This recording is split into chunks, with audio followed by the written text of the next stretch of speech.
Isra Mi'raj itu bukan dongeng. Isra Mi'raj itu bukan bualan.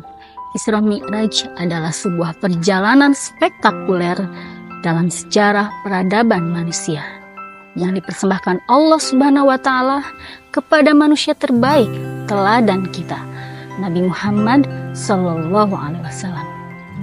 Apa, mengapa, dan bagaimana Isra Mi'raj itu dilakukan? Mari kita saksikan dalam fragmen demi fragmen.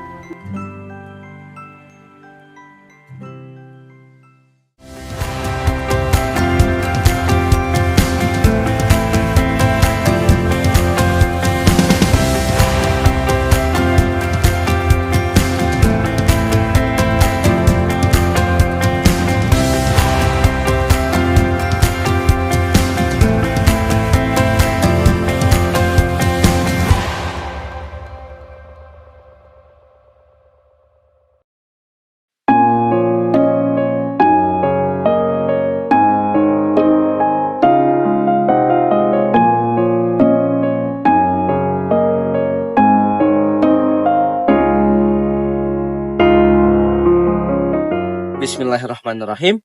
Assalamualaikum warahmatullahi wabarakatuh.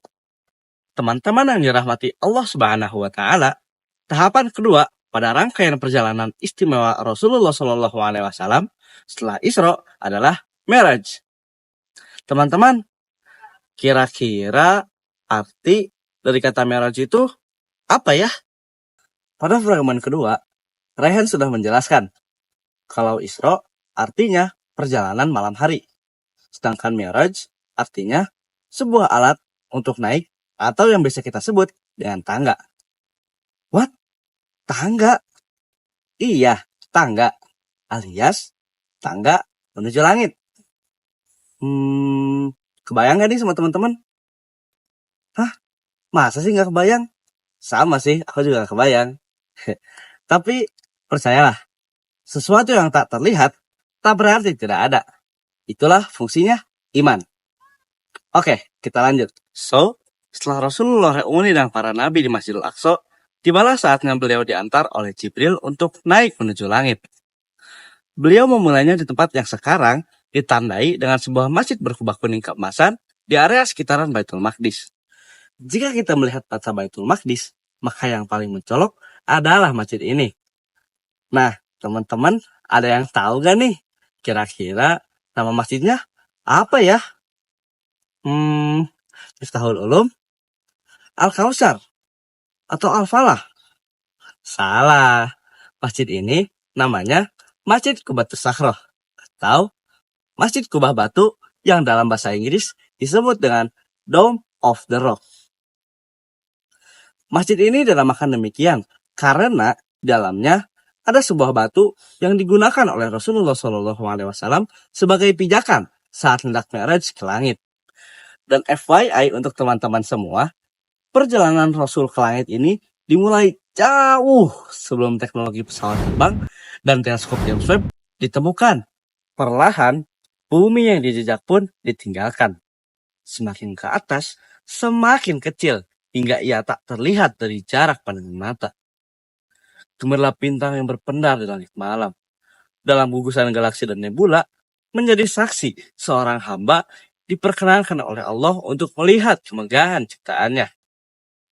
Sang Nabi pasti merasa takjub dengan ayat-ayat kebesaran Allah, sebagaimana tujuan perjalanan ini dihidangkan. Ternyata bumi ini hanyalah entitas kecil yang tak berarti. Namun, teman-teman lihatlah di luar sana. Betapa banyak manusia yang menjunjung tinggi dunia ini hingga rela mengorbankan sesuatu yang lebih besar yang telah dijanjikan. Lantas, tibalah keduanya di pintu langit pertama. Nah, teman-teman di sini mungkin ada yang pernah bertanya-tanya, kira-kira batasan yang pertama itu di mana ya? Wallahu a'lam bishawab. Namun, jika kita menyitir surat Al-Mulk, seorang mufasir ayat-ayat astronomi berpendapat bahwa batasan yang pertama itu ketika bintang-bintang sudah tak ada. Sebab dalam ayatnya dikatakan bahwa sesungguhnya Kami telah menghiasi langit dunia atau langit terdekat dengan bintang-bintang. Jika iya, Masya Allah, bahkan langit pertama saja belum ada teknologi yang mampu mengetahui batasnya. Apalagi sampai langit ketujuh. Dan juga, sebagaimana kita tahu, setiap langit memiliki malaikat penjaga. Bahkan malaikat Jibril pun tak bisa menembus tanpa seizinnya. Malaikat penjaga dari balik pintu pun bertanya, "Siapa yang bersamamu?" Tanyanya kepada Jibril. "Muhammad," jawab Jibril alaihi salam. "Apakah ia telah diutus?" "Benar, ia telah diutus," tegas Jibril. Kemudian, pintu langit pun terbuka untuk Nabi Muhammad dan malaikat Jibril. Lalu, sang Rasul bertemu dengan sesosok orang yang sedang duduk, yang dimana terdapat segerombolan bayang-bayang hitam di sebelah kanan dan kirinya. Ketika beliau melihat ke sebelah kanan, beliau akan tertawa. Namun, ketika beliau melihat ke sebelah kiri, beliau akan menangis. Kemudian, beliau menyambut sang Rasul dengan mengatakan, "Selamat datang Nabi yang soleh, anakku yang soleh."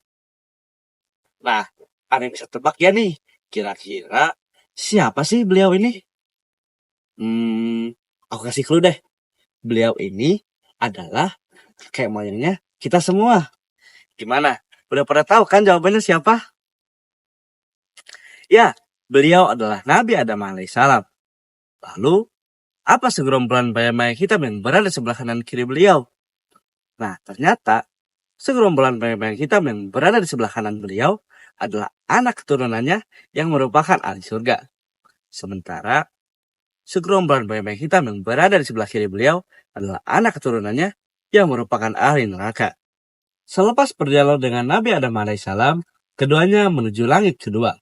Dan jaraknya tentu sangat jauh, sebagaimana jarak dari bumi menuju langit pertama.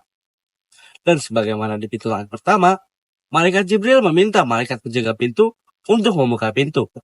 Kemudian, terulang pertanyaan dan jawaban yang sama. Di langit kedua, sang Rasul bertemu dengan Nabi Isa dan Nabi Yahya alaihissalam. Sebagai reminder, di sini Nabi Isa belum wafat ya teman-teman. Kemudian, keduanya menyambut dan mengucapkan salam kepada sang Rasul. "Selamat datang saudaraku yang soleh, Nabi yang soleh." Di sana pula, sang Rasul berbincang dengan Nabi Isa alaihissalam. Beliau juga bertanya, kapan Nabi Isa akan kembali turun ke bumi. Demikian di setiap langit, sang Rasul bertemu dengan nabi-nabi tertentu. Di langit ketiga, beliau bertemu dengan Nabi Yusuf alaihissalam, yang kisahnya telah diterima sang Rasul sebagai penghibur di kala kesedihan. Di dalam hadis riwayat Muslim, sang Rasul menggambarkan bahwa keindahan Nabi Yusuf adalah setengah keindahan dunia. Terbayang gak sih sama teman-teman, lelaki yang sangat tampan dan sangat menjaga kehormatan dirinya ketika di dunia ada di hadapan kita. Di langit keempat, beliau bertemu dengan Nabi Idris alaihissalam. Di langit kelima, beliau bertemu dengan Nabi Harun alaihissalam. Di langit keenam, bertemu dengan Nabi Musa alaihissalam. Dan di langit ketujuh, beliau bertemu dengan Nabi yang sangat mirip dengannya. Ya, Nabi Ibrahim alaihissalam. Sebagaimana pertemuan dengan nabi-nabi sebelumnya, Nabi Ibrahim mengucapkan salam kepada sang Rasul. Kali ini, ucapannya sama dengan Nabi Adam alaihissalam. Dikarenakan, sang Rasul merupakan keturunan dari Nabi Ibrahim. "Selamat datang Nabi yang soleh, anakku yang soleh." Sebelum menyapanya, sang Rasul melihat bahwa kakeknya itu sedang bersandar di sebuah tempat yang mirip dengan Masjidil Haram di bumi. Setelah bertanya, malaikat Jibril pun menjawab dan menjelaskan bahwa tempat itu bernama Baitul Ma'mur. Dan FYI untuk teman-teman, Baitul Ma'mur ini berada satu garis lurus dengan Ka'bah di bumi. Dan juga Baitul Ma'mur ini digunakan oleh para malaikat untuk bertawaf.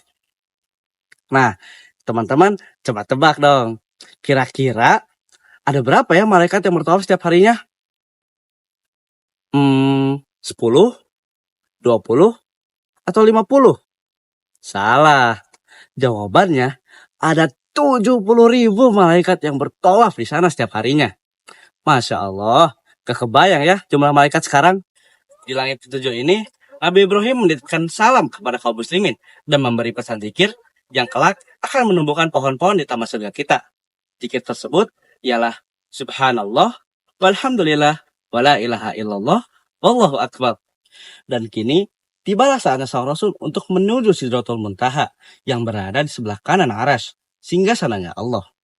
Di sana pula, malaikat Jibril menampakkan wujudnya yang asli, yang begitu besar dan sangat-sangat indah. Berjatuhan dari 600 sayapnya, mutiara, yakut dan juga marjan, dan juga bercahaya berwarna-warni. Ketika tiba saatnya sang Rasul untuk menemui Allah, hijab pun tertutup untuk Jibril. Aku tak bisa menemanimu. Sekarang, menghadaplah kepada Rabb semesta sendirian. Dan itulah perjalanan Mi'raj sang Rasul. Jika kita melakukan perjalanan lewat darat, laut, maupun udara, sang Rasul menembus batas itu semua. Lantas, apa pesan moral yang bisa kita dapat dari kisah Mi'raj ini? Yang pertama, kita belajar bahwa seindah apapun dunia, ia hanyalah bagian tak berarti dari luasnya bentangan semesta. Jadi, apapun yang terjadi pada kehidupan kita, hanyalah setetes air dari luasnya bentangan samudra. Kekayaan apapun, kebahagiaan apapun, penderitaan apapun, hanyalah setetes. Demikianlah Allah memperlihatkan betapa luas dan megahnya ciptaan, agar sang Rasul tak merasa sempit dengan derita yang baru saja beliau hadapi. Sebagaimana doa yang Allah ajarkan lewat lisan Nabi Musa alaihissalam, "Wahai Tuhanku, lapangkanlah untuk dadaku." Atau yang biasa kita baca dengan Robbis rohli sodri. Masalah apapun yang menimpa kita hanya terlihat besar saat hati kita terasa sempit. Dunia ini hanya terlihat besar hanya saat kita berada di bawah. Begitu kita bergerak ke langit melalui perjalanan spiritual, maka dunia tak lagi sebesar sebelumnya. Jadi, salah satu cara agar kita tidak lagi mencintai dunia adalah tempuhlah perjalanan menuju Allah. Mendekatlah kepada arasnya. Yang kedua, bagaimanakah kita menempuh jalan menuju Allah itu?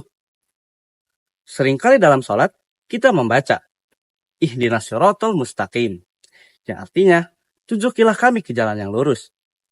Dalam kisah ini, kita seakan-akan diberikan simulasi bagaimana jalan lurus yang kita pinta itu. Ternyata, jalannya vertikal ke atas. Semakin kita menempuhnya, semakin dekat kita kepada Allah.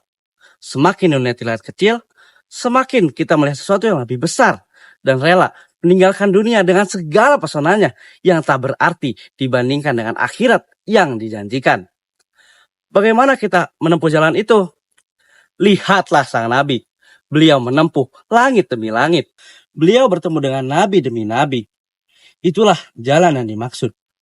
Ikutilah mereka yang telah menempuh jalan lurus tersebut. Jalannya para nabi.